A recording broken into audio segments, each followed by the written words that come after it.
You are about to embark on the most monumental journey of all archaeological discoveries in this new live series by The God Culture. A 3,000-year gold rush documented so many ways it will make your head spin.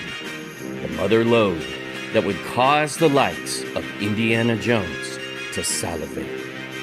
The true land of gold in all of history, which leads to the location of the Garden of Eden and the land of creation. Identifying the rivers from Eden en route. Why is this important? You will never understand geography, history, nor especially Bible prophecy without this restored knowledge of what many will consider the most illustrious realm on earth. Today, we call this the Philippines. Though founded in the Bible, which is the origin of this saga of renown, examine the history, archaeology, geography, science, linguistics, etc., which all converge to reveal what the world knew and somehow misplaced about a century ago. This is a mystery no longer. And now you will know the whereabouts of the lost Isles of Gold. Mabuhay, Philippines! Welcome to our studio live taping here in Davao, Philippines. This is an incredible series, and you know, Solomon's Gold series has always been so awesome, but that was 8 years ago, and it was time for an update, and this has just been so enjoyable. Thank you all for being here. So today we're going to talk about the mapping of Ophir and Tarshish, not by us, but by the ancients, because they've been mapping this land of gold in the Philippines all this time for thousands of years. Now, in this particular segment, we're just going to deal with Ophir and Tarshish. We're not even going to talk about the Garden of Eden and the land of Sheba, because we're going to set those aside. We're going to deal with those later. And there's a lot of maps coming, so this isn't all of them. This will just be some, just a sampling. Understand that all of these maps are sourced in our book, Garden of Eden Revealed, the Book of Maps. We also have released Solomon's Treasure, the search for King Solomon's Treasure, free in ebook in that case, in English and in Tagalog. And all of these are available on ophirinstitute.com, worldwide. All the links are there. You can purchase the print on Amazon or Shopee Philippines, or if you want to just read the free ebook, we love you anyway. That's perfect. We just want to get this content out there. We want to see Filipinos awaken. And what we're seeing is a movement in the opposite direction by many. But that's okay, because the Holy Spirit's still the Holy Spirit. And He's going to lead the Philippines back to this restoration, no problem. Now, also, if you haven't seen it and you want more detail, we've documented our journey all along the way in Solomon's Gold series, a viral series, many views, millions of views for the whole series. We have that in Tagalog as well, so you can enjoy it in the Tagalog language as well. Now, let's just go right to a map. Let's just go right to it, because one of the things people say is, oh, well, you know, we don't have any maps with Ophir. Okay, I want you to understand something first of all. You also don't have a New Testament with Hebrew. Ophir is a Hebrew word, right? In the first century, we had a change, right? Even the Bible changed from the Hebrew to the Greek. And see, maps do the same thing. So what we find is Ophir on many maps as Christ, which is the Greek word for gold, the Greek land of gold, documented for thousands of years. However, here is a map with Ophir. It actually has O-F-I-R, Ophir. It's one spelling of it, usually the Latinized version. This is from 1120 A.D. So this is long before Magellan. This is long before Columbus. And they well knew, even still, that Ophir was the Philippines. Now, how do we know this is the Philippines? Because we can see on the map the Malay Peninsula. In fact, you can see India, you can see the Malay Peninsula, you progress to the Sunda Isles, labeled as Solis, and then you see, what's that? Oh, the Garden of Eden in the Philippines. The big sun there, that's the Garden of Eden. And then just off of that is where you see the flag there pointing to it, Ophir, and it's part of the Philippines. It always has been. This has never been a mystery. It's never been in Africa. It's never been in Saudi Arabia. It's never been in India. It's never even been a coherent thought to try to place it there when it's always been in the Far East. It's always been isles, which is a big one, because a lot of those places I just mentioned aren't even isles. And that kind of, you would think scholars would go through that right away.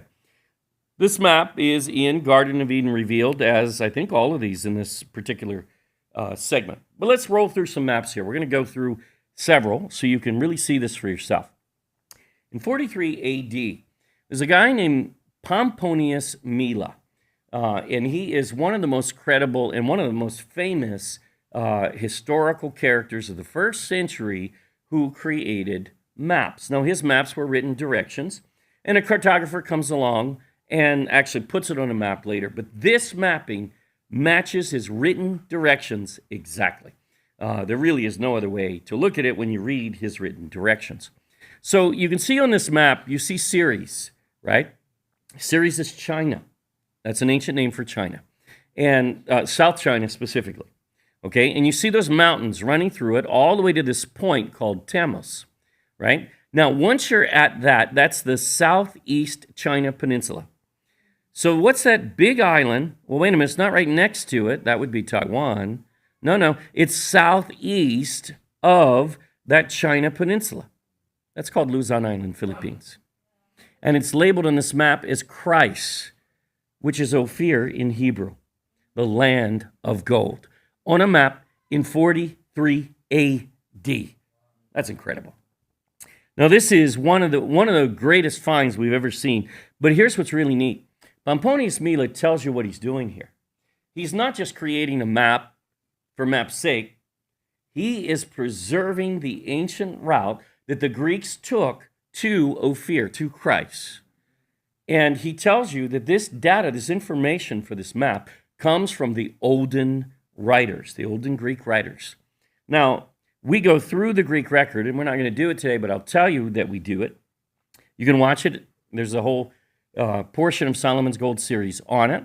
I think like 6 videos, where we go through time, and we find that in 700 BC, 600, 500, 400, 300, 200, 100, first century even, that the Greeks were documenting, number one, the river Oceanus, which runs around the whole earth. Not the ocean. It's called Oceanus, but it's a river. It's the rivers from Eden. See, it's a match in description. And then you can also find that not only did they know that, but they knew that the rivers of Eden terminate at the land of gold in the Far East. And that's what these references show. So all of these references, through all of this time, they're giving you markers all along the way so you can understand exactly what Pomponius Mela mapped for us, right? So the data is there to support his words exactly, and there's really no question what he means when he says he's quoting the olden writers, because they're pinpointing the Philippines as the ancient land of gold. Now, then we have a Greek sailor who made a journey to India. That's as far as he made it. He never came to the Philippines. But when he was in India, he asked the Indians and the Sri Lankans both, where is the land of gold?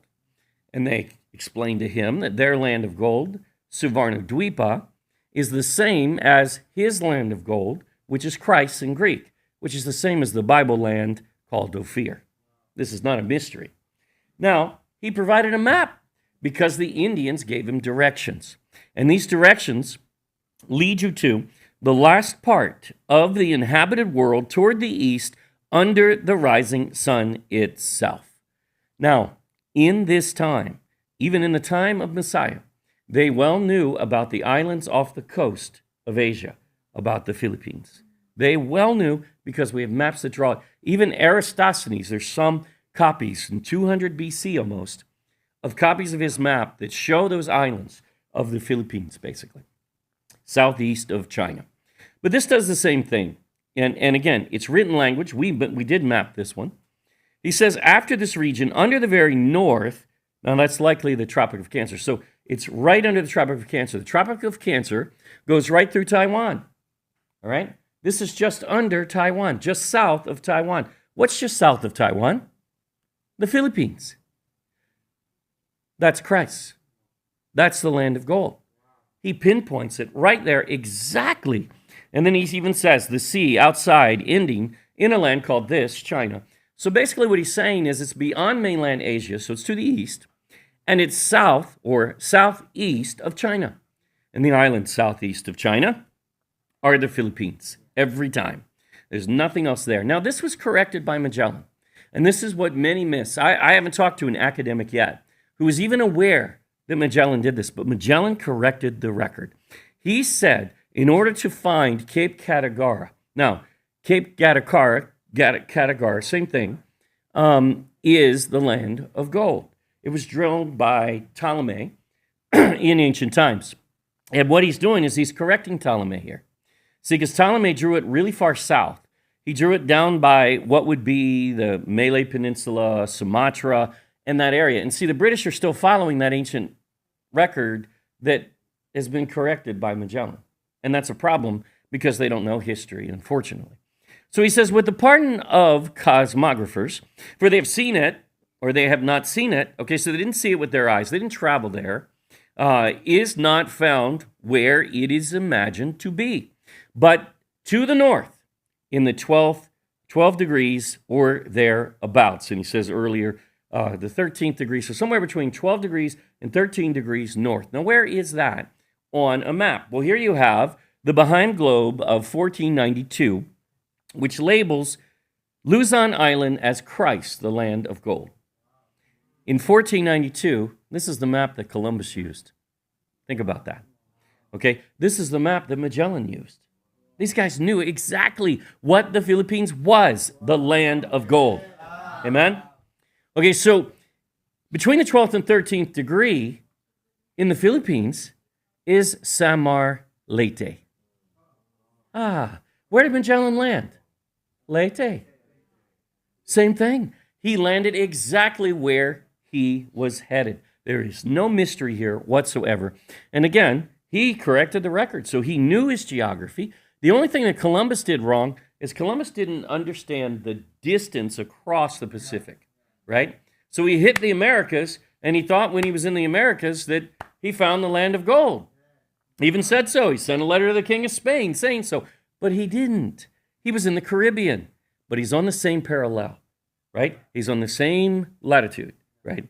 So when it comes down to it, this was well known, and here is what Ptolemy drew in about 200 BC or so, something like that, I believe. That's off the top of my head.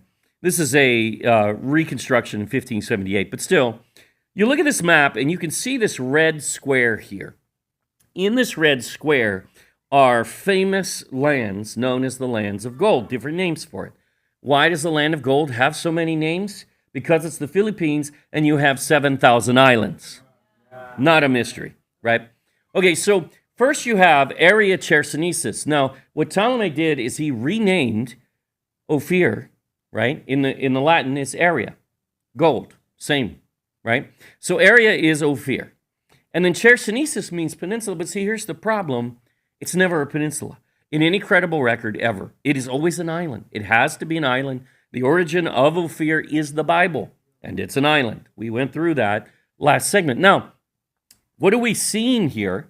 Well, Magellan corrected this from 9 degrees south of the equator to 12 to 13 degrees north of the equator. So what's he doing? He's moving it into the Philippines. So Area Chersonesus is Luzon Island. When you make that correction the way that Magellan said to make it. Now then, lower, there in the middle you see Visayas. All right, and there's an island named Saba de Ba. Oh wait, Saba de Ba? Okay, is it?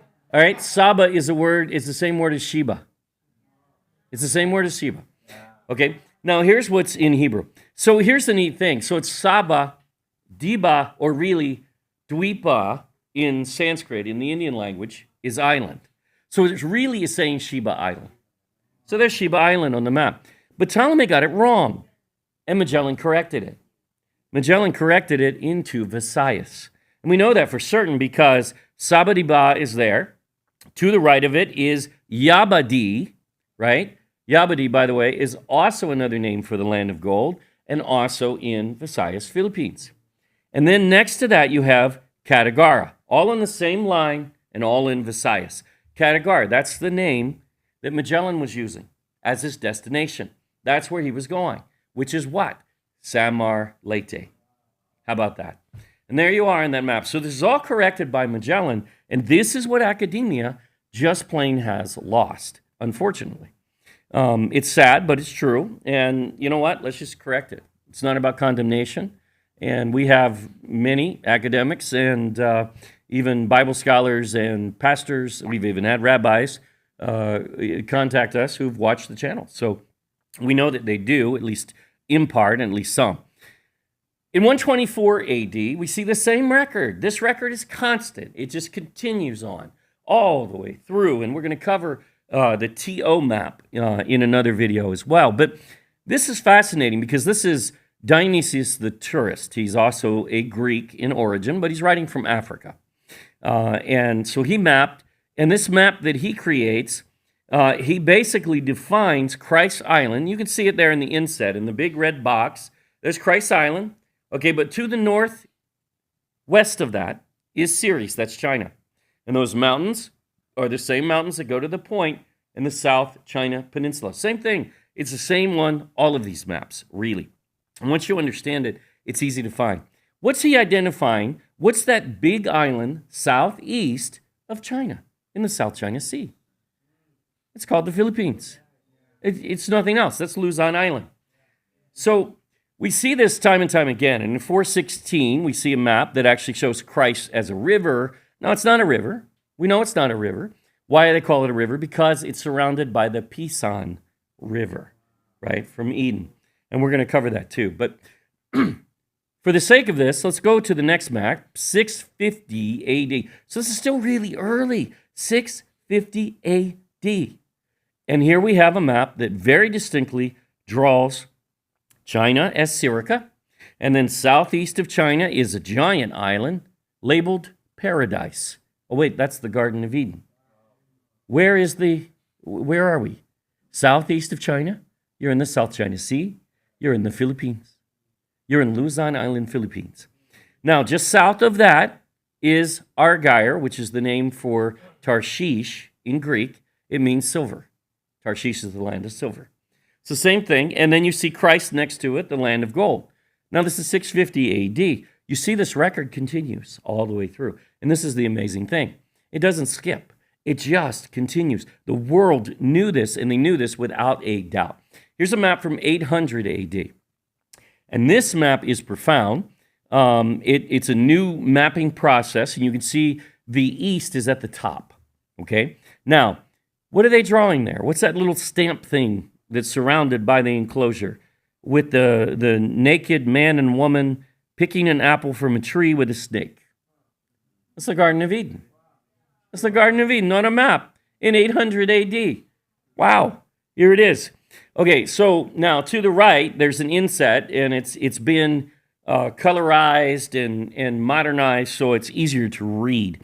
And you can see the Garden of Eden, basically south of China, okay, but it's really southeast, but that's okay. It's right there on the coast. It's the Philippines. And then just south of that is Argyre, the land of silver, Tarshish in Hebrew, and Christ, the land of gold, which is Ophir in Hebrew, on a map in 800 AD. Not even remotely questionable. We know exactly what this area is. In fact, if you look at the original map, you can see there's like a page crease because this is actually 2 pages of a book. That's the way they did maps back then. Okay, so that page crease literally is the Tropic of Cancer. The Tropic of Cancer goes through China and goes through Taiwan. So the Garden of Eden is south of it, and so is Christ and Argyre. Where is it? We're in the Philippines. That's where we are. Now, then we have another map in 970 AD. And here we have the garden drawn once again. It's the same kind of perspective. And then just south of it, you have Christ and Argyre, the land of gold and silver. In 975, you have the same rendering, basically. And again, you have Christ and Argyre and the Garden of Eden right there south of China in the South China Sea. In 1047 AD, you have the same thing. You have the Garden of Eden. You have Christ and Argyre right there on the map, just in the South China Sea, southeast of China, northeast of the Malay Peninsula, east of Indochina. There's really no question what this is, folks. This is the Philippines. On a map, all of these many years, this was not a question. This was not debatable. 1086, the Asma Betis map. Same thing. You see a cleaner rendering here to the right, an inset. And you can see the Garden of Eden is there, and there's Argyre and Christ right next to it, all in the South China Sea. That's called the Philippines. Then we have this incredible map. Okay, this is the famous Muslim cartographer. His name is Al-Idrisi, and he draws several names for the land of gold. Oh, all of them are in the Philippines. Every single one. Now, here's what he's showing here. He shows 3 islands named Wak Wak. Now, what in the world is Wak Wak? I mean, where would that name even come from? Well, wait a minute, you know, because you're Filipinos. Wak Wak is the vampire, right? Well, that legend comes with this whole story from the Muslim community. And so in history, the Wak Wak vampire was associated with these islands, and they were named in Tagalog. They were named in Tagalog. So there's no question what they are. But we know that they are north of Borneo. What's the big island north of Borneo? Mindanao. Always has been, always will be, not even questionable. There's 3 islands here labeled Wak Wak in Mindanao and Visayas. That is the land of gold for the Muslims. Now also here, he labels an island Zangi or Zipangi or Zipangu. That's the land of gold of Marco Polo. Marco Polo was defining the Philippines, not Japan. Ever. He is very clear it's not Japan. He defines resources that don't exist in Japan, but they do natively in the Philippines.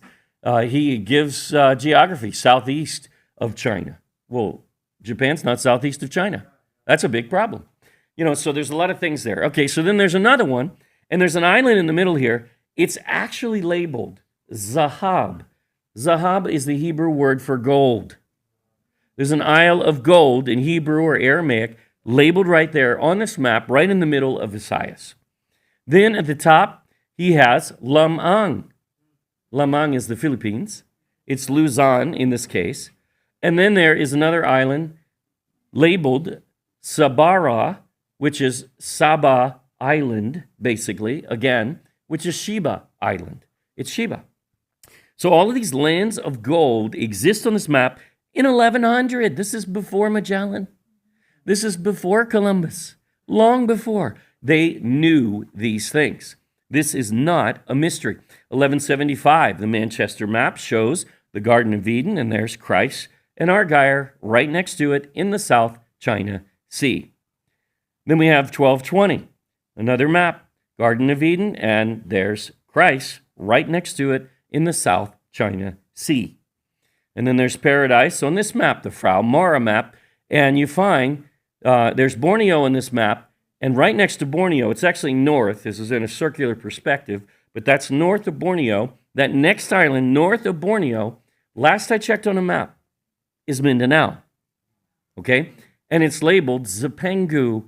That's the name of Marco Polo's land of gold. On a map in 1458, it was not a mystery. In 1474, and this is an amazing map created by Tuscanelli. This is one of the maps that Columbus said he used in his journal. Okay, and on this map, what do we have? We have Zipangu in the Philippines, right next to Luzon Island. Luzon Island is labeled Chrysis, or Christ, the Greek name for the land of gold. It's Ophir in Hebrew. Never a mystery, at all. This has always been known. And then we have the 1492 behind globe, which we talked about before. But here on this map, when you zoom in, you can see, even by shape, notice to the left we have Luzon Island, and then you go over and you look at Crisis, right? The Golden Island, notice it's golden, but the Golden Island, Crisis, it's even got the shape of Luzon Island, especially at the top. It's got the little curly Q on the right-hand side. How do you mistake that? You don't, because it's in the same position. It's southeast of China, it's east of Indochina, and it's northeast of Borneo. We know exactly what this is. This is Luzon Island. South of that, now it's below the equator on this map. That's not accurate. It's a little further north, but still, it's close. It's northeast of Borneo. And you have an island at the bottom there labeled Argyre. And Argyre, oh wait, it's the same shape as Mindanao. Because Mindanao is the land of silver. It is Tarshish, the biblical Tarshish. And that's on a map in 1492. This is the map used by Columbus and Magellan to plot their voyages and on their voyages according to their own journals. And we may get there in the series too, let's hope. And this was known. This was known all along. In 1261 or so, Marco Polo took his famous journey and he learned about the famous Isle of Gold, Zipangu. Now, that's a Chinese name. Zipangu is actually, Pangu is the creator god in Chinese. It's a reference to the land of creation. The creator god in Chinese, in Taoism, actually became the land. Think about that. So he is geography. So if you locate him on a map, you've located geography. It's the same thing. And here we are. Here's a map that was actually published in a very famous atlas in 1744. And it shows, if you look at the inset here, what is that? That's Luzon Island, the yellow island there. It says Manila, so we know it's Luzon, right? And it's the shape of Luzon. And it says Zipangri, or Zipangu, same thing. There you go. That's Marco Polo's Zipangu, the land of gold in the Philippines, never in Japan. Never. Japan was named for that. Japan's name is not Japan. It's Nippon or Nihon. It's not Japan. The locals don't even call it Japan. That is a Western name, and it's a Western perspective. So what they were doing is they're trying to change history. They're trying to name things, so that it will stick. And it was, even we were deceived by that, okay? Because we used to even say, early in videos, we used to say, oh, Zipangu, that's Japan. No, it's not. No, it's not. It does not test as Japan. In fact, I'll tell you this, as I want to cover this in this segment just really quickly. Pigafetta's Journal talks about the king of Butuan. We talked about pieces of gold of the size of walnuts and eggs, chicken eggs, are found by sifting the earth in the island of that king who came to our ships. That's Butuan, that's Mindanao. Okay? All the dishes of that king are of gold. Wow. Do you have dishes of gold? No, not today, right? Get this, but also because there's a golden palace in the story of Marco Polo, but there's no golden palace in Marco Polo's time in Japan. Doesn't work. There was in the Philippines. And here it is right here. And also some portion of his house. What do you call the house of a king? A palace. A golden palace. Boom. Documented historical fact in Pigafetta's Journal, which is about as credible as you get. Japan also is not southeast of China. It doesn't have the gold palace. Also, Marco Polo said that the Chinese talked about, regarding Zipangu, that there were cannibals there. Now, Japan has no cannibal legends that we can find. The Philippines is riddled with cannibal legends. Now, it doesn't matter which are true or not. Some of them are cannibal legends propagated by the Chinese. And that's the whole point here. This is a Chinese legend. Boom. So, and then the other thing is rhinos. And Japan doesn't have rhinos. But the Philippines has rhinos natively. In fact, you have a rhino we talked about in one of the other segments, 700,000 years old. You have rhinos. You also trade in rhinos because they're all over Southeast Asia. So either way. Now, here's the funny thing. Most people don't know this. I haven't, again, talked to an academic that has ever researched this to this degree. And this is why you'll see even PhDs. They just don't know this because they haven't researched it. It's not that they're not smart enough. Of course they are. They could find this. We have found nothing, in fact, that's new. This is the ancient record. This is the ancient history. And here is what Columbus said about Marco Polo. He said, encouraged by the interest with which the sovereigns listened to his account of his recent voyage along the coast of Cuba, he's talking about Columbus, bordering, as he supposed, on the rich territories of the Grand Khan. Wait a minute, he's in the Caribbean, but he thinks he's in the Philippines. So he's saying that the Philippines is Zipangu. That's what he's saying. And here's what he says. And of his discovery of the mines of Haina, which he failed not to represent, get this, which, he's talking about the Grand Khan, he's talking about Marco Polo, he's rebuking them here, which he failed not to represent as the Ophir of the ancients. See, the Ophir of King Solomon, according to Columbus, is the same as Marco Polo's Zipangu. Same place. And this has been well documented throughout. It's also documented on Chinese maps. This is not even a remote mystery. Here's a Chinese map that writes in Chinese the word Zipangu on Luzon Island. Wow. Here's another Chinese map that shows Luzon Island as Zipangu in Chinese. This is not a mystery. And then this is the 1744 map that we just covered, and Zipangu is Luzon. And here's a Korean map even from 1856 that shows Luzon in Chinese characters as Zipangu, not Japan. See, this has never been a mystery, folks. For the Philippines is Ophir and Tarshish. Diba? Yeah. Yes. Now, for anybody looking for the sources of all of these maps and the sources of any of our materials, we well source our stuff. It's all in our books. The Search for King Solomon's Treasure, free in ebook. You can purchase it in print, but it's free in ebook. Also in Tagalog, free in ebook. And then we have the Garden of Eden Revealed, the Book of Maps. We do not publish that in ebook because these are high resolution color maps. We're not going to put them in low resolution. So then they'll come back and they'll say, oh, I can't read the map. Well, of course you can. It's in low resolution.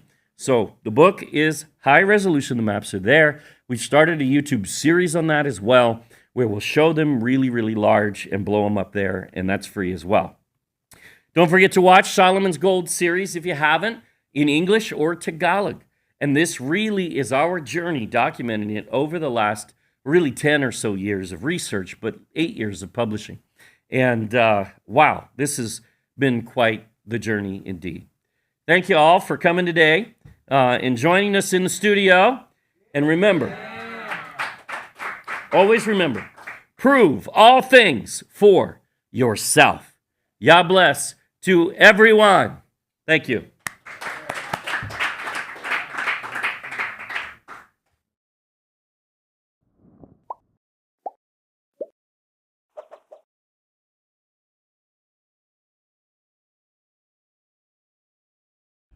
And now, it's your turn. Many have asked for a small group study that they can lead themselves in their homes and churches, announcing the Lost Isles of Gold Small Group Study Guide, a 13-week reference that allows you to lead a group of any size. Simply invite friends and family into your home, play this video series once a week, and you can avail of the study guide of each week's questions, free in ebook, or purchase one copy on Amazon or Shopee Philippines, and we release the copyright for you to even photocopy as long as it is made free to attendees. Or contact us for bulk copies in large quantities. Yes, you can even apply the study on Zoom, and similar platforms, and even download and play where there is no internet. For pastors, you can execute this in your small groups with this video teaching, or if you wish to teach this information yourself from the pulpit or in a class, contact us for direction, bulk copies, and we will even provide our presentation slides to assist you in doing so as part of the package for any size church, including Mega. You can also raise funds by selling our books. The option is also available for many to host the God Culture in a launch in Restore Philippines conference to kick this off. This will ignite your group and equip them to disciple using this monumental revelation. Just email us at thegodculture@gmail.com and go to ophirinstitute.com for instructions and all the links, including the free ebook. It's time for this revelation to go viral throughout the Philippines and the world.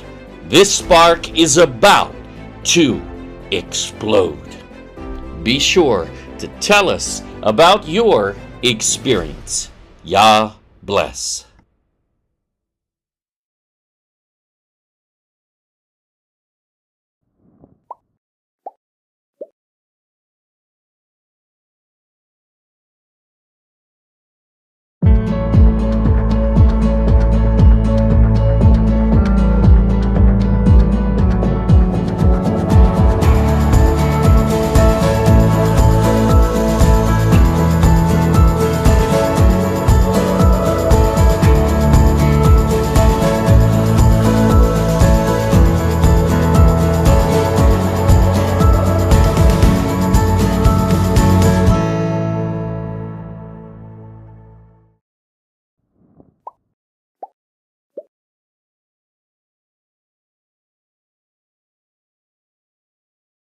I saw 3 ships come sailing in. Did the ships coming sailing in bring gold, frankincense, and myrrh to our Savior?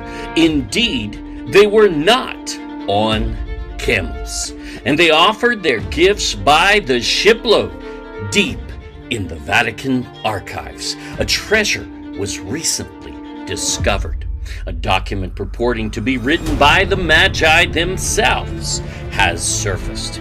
These were holy, sagacious kings, yes, kings, who originated in the Far East beyond India from the land of the Garden of Eden, as David prophesied from Tarshish, Ophir, and Sheba.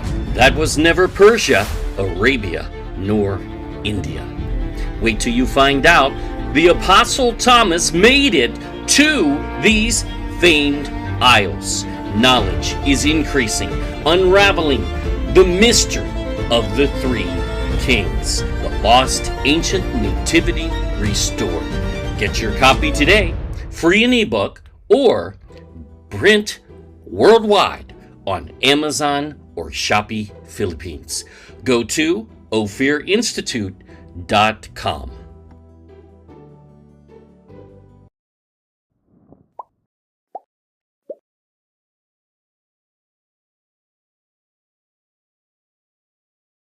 Find the Garden of Eden and Land of Gold on your coffee mug? Oh yeah. Introducing Map Mugs by The God Culture, a collection of 12 containers featuring some of the most important maps ever created.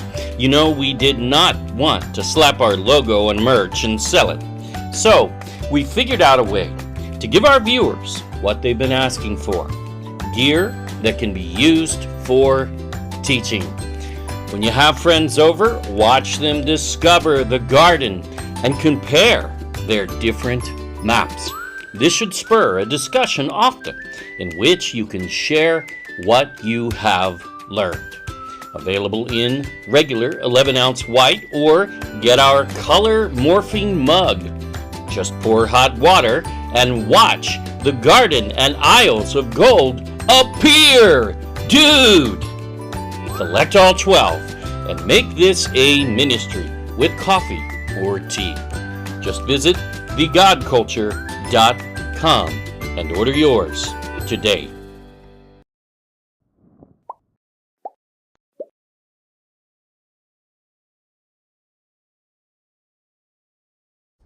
In the beginning, a garden was planted, enclosed within the earth, in the east, the Orient, far east, says Enoch before the flood, and Noah, who lived there and mapped it in the Philippines.